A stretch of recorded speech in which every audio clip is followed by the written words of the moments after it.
when you landed the role of Mandela? Oh, it's fantastic. Fantastic but terrifying, I didn't know how I was going to play this woman because she's like 7 different people in one. So it was huge for me. It took everything out of me. I was totally exhausted after it, but it's the role that I'm proudest of. Even beyond Bond, because you were a Bond girl as well? Yes, I did that as well. That was a different challenge. That was like physically really challenging, doing all the stunts that I had to do, but I loved it.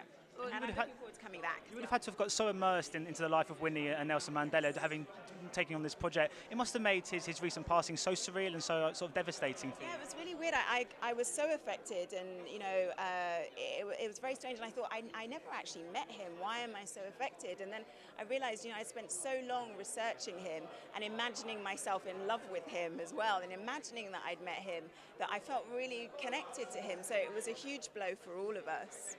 Yeah. Does the process of making the film change your perception of what his legacy should be, just how important he was for the world?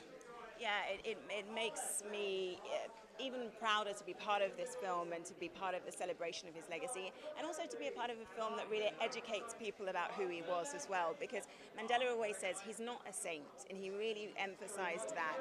He's a man like every man, but actually when you emphasize that, which the film does, it makes his achievements even more extraordinary. And with regards to, playing Winnie Mandela, what was it about her that connected with you? Her strength, I just think when you really know Winnie's story and what she went through, it's incredibly harrowing. And to see the kind of resilience that she showed and that she survived all of that is really extraordinary. I mean, she is controversial, and there are many, many things that she's done that I personally wouldn't agree with. But you've got to admire her strength. She really is a warrior. People do what they have to do to survive. Naomie. In those particular circumstances as well, yeah.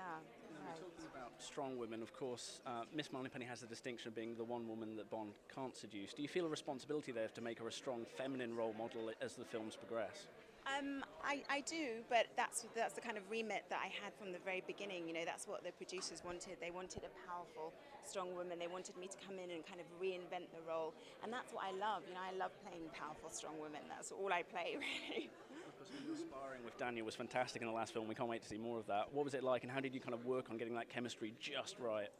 I think chemistry is something you either have or you don't have, to be honest. And so it's a real gamble when people cast you as something, because you just never know whether the chemistry is going to work. Sometimes you have couples in real life who are actually dating and they have no chemistry on screen whatsoever. So you just never know. So I'm just lucky that it works with Daniel and I, and I'm looking forward to coming back. And do you think that with Dame Judy being replaced by Ray for the next film, it was important to introduce another strong woman at this point in the series?